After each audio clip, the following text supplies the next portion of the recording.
Hello folks, today is Friday, March 3rd, 2023. As usual, it's me, Jake Baldino, here to talk about all the video game news that has been going on this week. We got some cool stuff, starting off with Elden Ring DLC. We finally know what the deal is, kind of, sort of. We knew that DLC was coming, that it was going to be a thing, and now From Software has officially announced it, that they're working on it. It's called Shadow of the Erdtree. And that's all we know. That's literally all we know. We got an image, we got a little concept art, super fresh. A lot of people are speculating that that woman is Miquella. It is dubbed as a new adventure in the lands between, and that's about it. I'm sure some deep Elden Ring people have a lot more speculation with this concept art, but the gist is that eventually we're going to get a lot more Elden Ring to play. I expect it to be a significant amount, a significant expansion, specifically because last week we talked about the game selling like 20 million units. That is crazy. I never expected a Souls-like game to achieve that level of success, but it's cool to see, so fingers crossed this DLC is awesome. My dumb self, when I saw this concept art revealed on social media, I saw it, my eyes aren't very good. I thought that was the Brooklyn Bridge in the background. So don't come to me for any speculation. Next up, probably one of the hottest rumors on the street this week comes from Insider Gaming. We will link their source and everything in the description down below. The fact that there are 4 more Assassin's Creed games in development. Now, this is all a rumor. Take it all with a grain of salt, of course, the catchphrase at this point. But these are more games reportedly in development according to their sources, not the ones we already know about. All those codenamed ones like Mirage, Red, Hex, Jade. We know about those, but according to Insider Gaming, there's also codenamed Nebula, Raid, and Echoes. And these are all apparently different Assassin's Creed titles being pitched from different studios within Ubisoft, and they're all apparently going to be significantly different. And this goes back into Ubisoft doubling down on Assassin's Creed, which, like, that's not really breaking news. Big surprise. It's one of their biggest money earners. They're going to want to double down on it. And it seems like they might actually go back to yearly releases, which I don't really need, and I love Assassin's Creed. I like the games having time to breathe, but if Insider Gaming sources are correct, it means that there is a long line of Assassin's Creed games at the ready. And I think even if his sources aren't correct on this, maybe the specific code names, I think there's still a long line of Assassin's Creed games in the works at the ready to go. That is how money and business kind of works, and especially Ubisoft, who is already known to be churning. They're going to keep churning. I just want to see more from Mirage at this point. We know it's coming sooner in 2023, and we got like an announcement for it, but we've never really seen much of it, and that's the one that appeals to me most as someone who's been playing from the beginning, so I want to see what the deal is. Hopefully we get more info on that soon. Ubisoft's kind of been in a weird spot, so and that actually jumps over to our next story, which focuses around Beyond Good and Evil 2 once again having a bit of a leadership shakeup. The managing director has left the studio. This also comes on the heels, apparently, of the studio being investigated for labor stuff, like a lot of workers being hit with burnout and taking sick leave and stuff. This is by a local government institution, a labor investigator for where that studio is located. But a managing director, like, I am a layman, but that is a critical role, and that role has been replaced. But it's just interesting that it's another shakeup amongst many for Beyond Good and Evil 2, a game that has been in development for what feels like a decade almost at this point. It is worth noting that a lot of reports like Kotaku suggest that the game still isn't actually in full production. It's been a series of stops and restarts, and apparently this person left during the latest kind of restart or reboot, which we talked about a couple of months ago. I just wonder how long Ubisoft is willing to spend money on something that's just kind of still vapor at this point. I'm happy people have jobs and they're working on something, but I'm sure those people want to eventually get that thing out there for people to experience. Still, that being said, what we always say here, you know, we don't want delayed games and stuff, just like take your time. There is still something there with what we've seen of Beyond Good and Evil 2, the various iterations.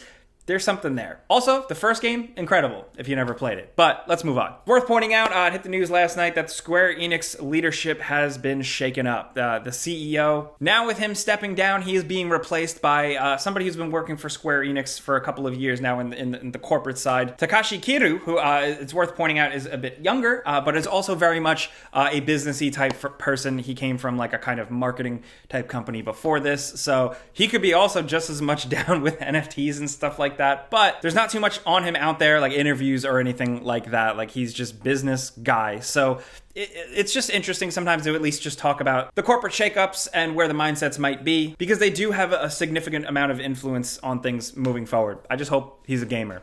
Maybe I could beat him in Mario Kart. I don't know. Another cool little thing that caught my eye, if you just want something like things to be excited about or maybe possibly anticipate, Jeff Grubb on his YouTube channel had stated, and this caught headlines, he's a journalist who has very much gotten sources and things right in the past, that Sony is finally going to have a big new PlayStation showcase before E3 this year. It's been quite a while since we got a full showcase, more than a year, actually, if you think about it. We've only gotten these little state of play types of things, and apparently Sony has had plans, but they kept kind of holding back and waiting for developers to really get their shit together. And apparently, if this event goes down, it's going to really show kind of what the next step of the PlayStation life cycle is going to be, the PlayStation 5 life. With the dust being kind of settled on the PlayStation 5 launch and it getting into more people's hands now, like now things can really kick off, and that will hopefully maybe signify that. I'd love to see that. That's pretty cool. But again, nothing confirmed, so we'll just have to wait and see. They come on stage, they announce the Metal Gear Solid 1 remake,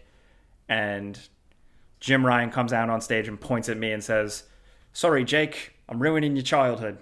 I don't think that's how he talks, but... Hey, next up, this episode is brought to you by ZipRecruiter. Now, if you're in charge, hiring can be a very challenging process. There's so much pressure to find the right person for the right job, and there's usually a huge stack of applications. But if you want to work smart and not hard, ZipRecruiter is quick and simple. It uses powerful tech to actually find and match the right candidates for your job and then present them to you automatically. Basically like, hey, look at these people. Go for these people. They might be good. You can review and then personally invite these top candidates to apply for your job, and this will actually encourage them to apply directly faster. Believe it or not, 4 out of 5 employers who post on ZipRecruiter get a quality candidate within the first day. And it's the #1 rated hiring site based on G2 satisfaction ratings as of January 1st, 2022. And as of right now, you can try ZipRecruiter for free by going to our exclusive web address, ZipRecruiter.com/gameranx. Once again, that's ZipRecruiter.com/gameranx. Click that link in the description down below. ZipRecruiter, the smartest way to hire. And big thanks to them for sponsoring this video. This is a little bit of a bummer, but again, it goes back to what I said before, delays and stuff. The Wolf Among Us Season 2 has been delayed. This is like one of my most anticipated. I really love the original Telltale, The Wolf Among Us. Their take on Fables is so good. The new Telltale Games has now officially come out and said that they're pushing it out of 2023 into 2024 so that it'll be out when it's ready. It wouldn't be a week without a game delay, so I wanted to point that out. But also, again, with games I'm looking forward to, take your time, hope it's good. Next up, we got a bunch of cool things I'm going to link in the description down below. The first thing I wanted to point out is that Final Fantasy 16 previews have dropped. Some YouTubers and press websites and stuff have been able to check out the game a little bit, and the response has been really good, even better than I expected. I am a Final Fantasy fan. I always get excited for the mainline releases, but this one, I was just like, okay, cool, another one. I'm going to play it. But now, after reading some things and watching SkillUp's video, shout out to them, you should definitely check that out. It sounds pretty awesome. It's making some bold changes, like really changing up the combat, but the story behind like what they're doing with that is pretty cool, and I'm looking forward to it. So I'll link some previews and stuff in the description if you want to check that out. Also, some games dropped this week, most notably Destiny 2's Lightfall expansion. We did a little video on that, although we're not experts at Destiny, so congrats Destiny people. Very happy for you. I hear some of you don't like the campaign. What are you going to do? Also, Wolong Fallen Dynasty. I spent a ton of time with this game. Really, really enjoy it. It's a bit busted and weird in spots, and it's worth noting that right now the PC port is not in good shape. But otherwise, the core gameplay, like the combat, very satisfying, very cool. If you played the demo, you kind of know what to expect. I like when developers put out demos. More of that. Also, we got a release date trailer for Sifu's big expansion with a bunch of cool stuff. It's called Sifu Arenas. It's going to bring a bunch of modes and stuff like that. I'm really excited for this. More reason to play the combat system in that game, the better. This is dropping March 28th. Also, another thing, let's talk Resident Evil 4 Remake. I do want to put like not a spoiler warning for this, but like we've gotten a good look at gameplay and a lot of the changes. So if you want to experience and get some of those surprises for yourself, maybe skip this section, but we got some juicy, fresh gameplay on screen here for you. And with this gameplay, folks have uncovered a lot of interesting changes. Some of the enemies can now leap onto the ceiling. Leon's got plenty of good one-liners that he'll sometimes shout out during gameplay.